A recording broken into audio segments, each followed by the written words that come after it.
55 years ago today, police raided the Stonewall Inn in New York City and tried to arrest LGBTQ people for just being lesbian, gay, bisexual, transgender, and queer. But on June 28, 1969, our community fought back against this oppression. Still, people were arrested for who they love and how they express their gender. But it was far from the first time our community fought back. And it was far from the final time we had to fight back against this oppression. What made this day so special was what came after it, though. 1 year later, in 1970, four heroes named Craig Rodwell, Fred Sargent, Ellen Brody, and Linda Rhodes created the Christopher Street Liberation Day on the 1-year anniversary of the Stonewall Riots. This Liberation Day grew to cities worldwide and would later become what we now call Pride events, and would lead to June being called Pride Month. This Pride Month, this year, we have seen so much hatred and bigotry, more than ever before, from a crowd that calls us groomers and pedophiles, or says we should be burned in hell or burned alive, like the pride flags they burn in our yards. They show up to events with banners calling for our death and skid their tires over our rainbow crosswalks. They send bomb threats to corporations until Target pulls all the rainbows from their stores. They send death threats to hospitals, schools, and libraries without any federal, state, or local authorities stopping them, until those libraries pull books from their shelves or fire the librarians standing up for free speech. In a lot of ways, I feel like some of you, that this crowd is growing, and they're winning the battles one by one. But the truth is, the number of bigots is not growing. It only appears that way because their voices are getting louder and more dangerous as time goes on. Because there's nothing to stop their voices on social media. Countries like China, Russia, and Iran have put millions of dollars behind supporting this bigotry, online and in person, because they want to divide us as much as possible so they can take advantage of that divide later. And in countries like the United States, candidates like the convicted felon Donald Trump have given this audience a voice at the highest level. Candidates like Joe Biden have done nothing to stop the hatred or the violence. He refuses to even send the Department of Justice to investigate when an LGBTQ person is murdered in Oklahoma, and local cops are once again the bigots. This year I saw a wonderful message that if you ever wondered why we need Pride events, just look in the comments section of any news article talking about a Pride event taking place, because there you'll find plenty of bigots sounding off. At times it feels like these bigots have more rainbow pictures saved on their phones than even we do, because they are so quick to share dozens of anti-gay or anti-trans graphics, cartoons, and memes. This year, you might have found yourself fighting with those strangers in the comments section of some of those posts, not realizing the person you fought might just be AI, or some Russian, Iranian, or Chinese propaganda worker in an office, instructed to cause a divide no matter the cost. You might have found yourself reading threats or watching ads that Facebook, Twitter, YouTube, or TikTok teams have said doesn't violate their community guidelines and refuses to take down. In fact, we were highlighting how these social media companies claim to be affirming of LGBTQ voices, yet allow hate groups and terrorist group leaders like Matthew Walsh and Libs of TikTok to remain on their platforms. Coincidentally, and obviously not related to this, we were taken off of YouTube's highlighted LGBTQ Creators of the Year list this year for what I'm sure was a completely unrelated reason. We also ran some ads on Facebook, and seriously, we told Facebook to target LGBTQ people, but all we got were anti-gay and anti-trans people commenting in that post. But I hope you know that the war is far from over. This year, more people than ever felt comfortable coming out of the closet and living their authentic lives. And that's worthy of a massive celebration. You might wonder why the bigots' voices are getting louder to an almost ear-piercing level at this point. But take a second and connect the dots. It's because they're scared. Gay people have been around since at least the caveman era, more than 11,600 years ago, in 9,600 BC.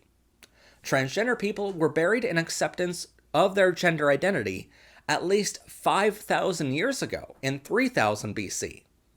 This month we heard the same argument over and over, that the 1970s was the first time gay people appeared out of nowhere, like poof, there we were. But gay and trans people have existed for as long as mankind has been on this earth. And back then, they were perfectly accepted by all. In fact, there was a Roman god of homosexuality named Antinous. And back in ancient Egypt, two gay servants named Khnumhotep and Nyankum were buried surrounded with drawings of their beautiful relationship and depicting their adopted children. So what happened? Well, in 538 BC, a certain religious book was rewritten and suddenly had anti-gay messages in it. When the settlers came to the United States in 1609, they massively suppressed any homosexuality, even though most of them were gay and had bigger problems than demonizing gay people, like, I don't know, having enough food to eat considering only 1/5 of them survived the winter of 1610 from starvation. We're still dealing with that mentality that gay people just poof, appeared out of nowhere in 1970. And sure, this might be the first generation many people hear about us, because it was illegal to be gay in the United States until 2003. And it still remains illegal in many countries in 2024. But the truth is, we were here all along. History books have been rewritten to get rid of any rainbows, much like they have been rewritten to get rid of any trace of black people, as if any mention of a person of color will make white people feel bad for their ancestors being racist.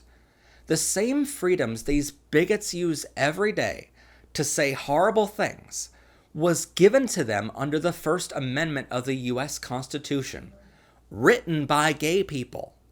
The only reason America is even a country is because of a gay George Washington, gay Baron Friedrich von Steuben, and intersex Casimir Pulaski, who not only were the reasons the U.S. won the American Revolution, but whose writings are still used to teach the U.S. military today, which is the greatest military superpower on Earth, and comes to the rescue anytime any other country is being attacked. In these comment sections, gay people get called pedophiles, and drag queens reading books to kids get called groomers.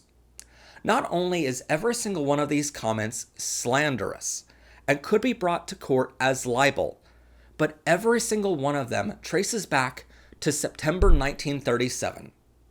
That's when John Edgar Hoover, who was the head of the FBI in the United States, wrote a letter called War on the Sex Criminal. This letter to the editor was printed in a New York paper and reprinted in papers worldwide. But here's the kicker. J. Edgar Hoover was a gay man in a lifetime relationship with his assistant, Clyde Tolson. To throw everyone off the scent of him being gay, he wrote a letter to the editor saying how we catch pedophiles is we first catch homosexuals.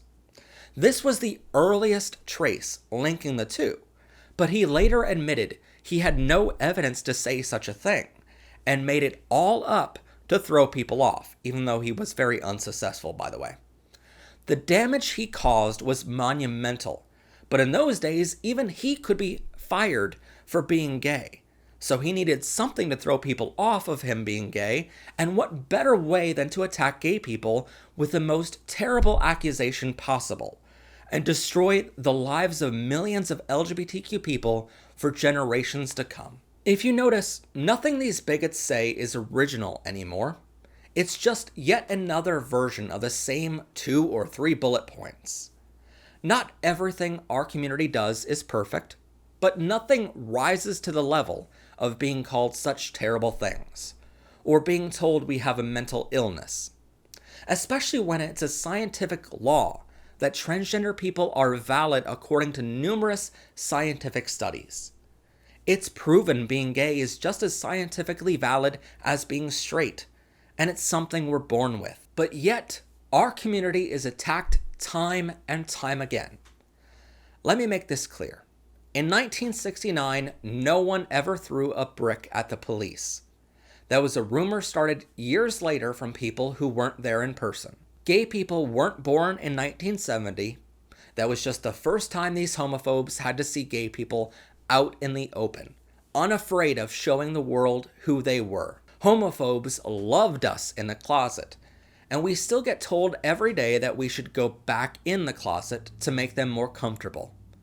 What bothered that crowd so much was our community coming together and organizing a riot and protest after protest for 55 years. Without those protests, LGBTQ people would never have the rights and freedoms we have today, although we still have less rights and freedoms compared to straight and cisgender people, and we are still attacked every day. They don't like when they see a rainbow because it makes them feel uncomfortable. But everything they believe is a lie. It's not a sin to be gay, but in their own religion, it is a sin to hate someone else. And boy, do they hate us. They tried to write us out of history books, but they failed. They tried to keep us from getting married, but my husband and I can proudly say we're husbands anyway. They tried to put us in jail, and still, here we are celebrating Pride events out in the open. They feel uncomfortable about Pride Month and Pride events because they know their best efforts to erase us and put us back in the closet are not working as intended. Stonewall was a riot. Never forget that Pride started as a protest. But this crowd is hell-bent on making sure another riot happens. Every time they see a rainbow, they feel uncomfortable. And maybe that's a good thing, because if you hate someone else so much that you're wanting them dead, I think you should feel uncomfortable everywhere you go. And truly, I feel bad for them. Imagine going around life being so terrified of a rainbow and someone else loving their own way that you stop everything you do and spend hours a day every June and year-round trying to stop them. It's been 55 years since Stonewall, as of today. And our community has grown massively. Not because we're grooming kids, but because we're making sure our kids are safe and feel comfortable in their own skin. Craig, Fred, Ellen, and Linda made sure all of us were safe in the next generation by laying the groundwork for the freedoms we have now.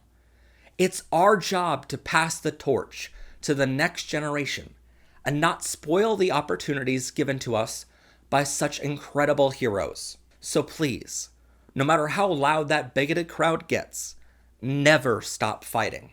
Never stay silent. Never stop loving who you love and expressing your gender. If that crowd feels uncomfortable, good. About 25% of the world's population is LGBTQ. 80% of non-LGBTQ people support equal rights and protections under the law for those in our community. That means 85% of people support our community. So please know these bigots might be loud, but they are in the minority. And the only reason they're so scared is because they don't like the way minorities are treated, because they've been the ones oppressing minorities for generations. So happy Pride, everyone. Congratulations to everyone who flew a rainbow flag for the first time this month. And thank you to every community member helping ensure we can pass the torch to future generations and make this world a little safer place for all. Much love and rainbows and happy Pride. From your friend, Professor Pride. Thank you all so much for joining us for our Stonewall Riots anniversary broadcast. Please check out other episodes on this channel for all of the individual topics we covered in today's speech. And check out ProfessorPride.com for amazing ways you can show your pride all year round, including getting yourself one of these collectible brick sets of Stonewall Inn. That's all available right now at ProfessorPride.com.